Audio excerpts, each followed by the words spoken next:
Didukung oleh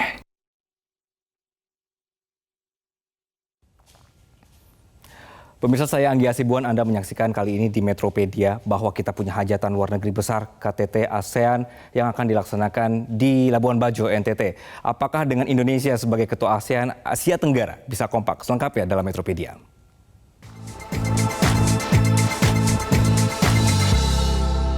Puncak dari presidensi Indonesia di ASEAN adalah pertemuan tingkat tinggi ASEAN. Seluruh kepala negara dari negara-negara anggota ASEAN akan berkumpul membahas masalah-masalah kawasan, berunding dan menghasilkan keputusan. Acara yang sakral ini, Presiden Jokowi mau menjadi celah untuk memperkenalkan lokasi baru ke muka internasional sebagai destinasi wisata, sehingga dampak exposure-nya mulai dari level pimpinan negara.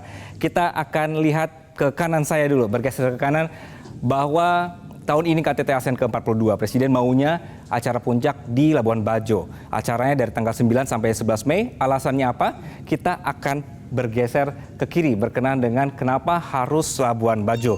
Begitu ya. Nah, Indonesia, pemirsa, ini tidak hanya ingin dikenal Balinya saja, sehingga Labuan Bajo kini masuk dalam destinasi super prioritas yang sedang dikembangkan pemerintah. Pelajaran dari event G20 kemarin, ternyata kita bisa kok kalau fokus ingin bikin destinasi wisata yang standarnya bagus, dikerjakan detail. Kalau ada masalah terlalu ramai misalnya atau padat, kita sudah punya pengalaman bagus untuk mengatasinya. Sehingga dengan peliputan media dari seluruh anggota ASEAN, negara-negara anggota ASEAN, tentu bisa memperkenalkan dengan baik keindahan NTT ini. Baik, kita akan naik lagi ke informasi berikutnya. Sebagai Ketua ASEAN tahun ini, kita punya kesempatan untuk mengangkat suatu isu. Ini jadi momen kita untuk mengusulkan satu gagasan bersama.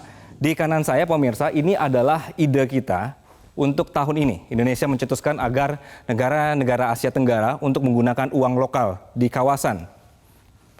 Jadi ketika bertransaksi antar negara di kawasan ASEAN, ya tidak perlu lagi pakai mata uang dolar. Cukup misalnya rupiah yang dipakai ketika dari Singapura ingin beli produk alutsista kita misalnya.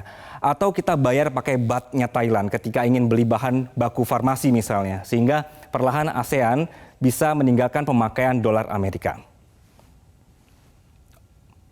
Baik, kemudian pemanfaatan mata uang lokal negara ASEAN ini diharapkan bisa memperkuat juga mata uang masing-masing negara anggota. Secara spesifik, jika terjadi volatilitas di pasar uang global, ASEAN sebenarnya belum punya atau belum akan membentuk sebuah mata uang tunggal dalam kawasan seperti yang dilakukan Uni Eropa, yaitu euro. Namun untuk saat ini penggunaan mata uang lokal akan lebih mudah dan efektif. Ini ada pernyataan dari Kementerian Keuangan, pemirsa, bahwa Gubernur Bank Sentral dan Menteri Keuangan sepakat untuk memperkuat penggunaan uang lokal di kawasan. Ini diharapkan bisa mengurangi ketergantungan kita terhadap mata uang internasional. Baik, kita naik lagi yuk ke informasi berikutnya. Oke. Kita satu persatu kita akan lihat ya pemirsa. Di tanggal 2 Mei 2023, Menteri Keuangan dan Gubernur Sentral negara anggota ASEAN ditambah 3 negara Asia atau kita menyebutnya plus 3, yaitu Jepang, Korea Selatan dan juga Tiongkok, berkumpul di Incheon, Korea Selatan. Mereka sepakat untuk pakai mata uang lokal. Ini adalah kesepakatan dari ASEAN plus 3. Mereka memperkuat atau juga bergabung atau kesepakatan ini adalah salah satunya misalnya kerjasama keuangan regional, termasuk kajian digitalisasi keuangan, keuangan berkelanjutan, utang korporasi, utang rumah tangga, dan ini yang penting sepakat buang dolar dan memakai mata uang lokal. Takut banget nggak itu Amerika nanti jadinya ya. Kita bergeser pemirsa. Indonesia menyoroti gejolak sektor perbankan di Amerika dan Eropa memiliki dampak rambatan yang terbatas ke ASEAN dan negara Asia lainnya. Sehingga tantangan salah satunya adalah ketergantungan yang besar kepada mata uang dominan tertentu yang dipakai dalam perdagangan internasional. Ini bisa meningkatkan kerentanan dan resiko stabilitas keuangan di ASEAN plus 3. Jadi kita perlu nih untuk berinovasi dan tidak terjebak dengan masalah yang dihadapi dolar. Semoga ini bisa terwujud segera dan diputuskan bersama pada KTT ASEAN di Labuan Bajo dan juga KTT ASEAN Plus 3 nanti di Jakarta. Kita bergeser lagi ya, kita naik lagi ke atas. Selain soal mata uang lokal tadi, Indonesia sebagai ketua ASEAN tahun ini akan kawal capaian 3 pilar utama. Di samping kanan saya ini adalah poin-poinnya, 3 pilarnya pemirsa.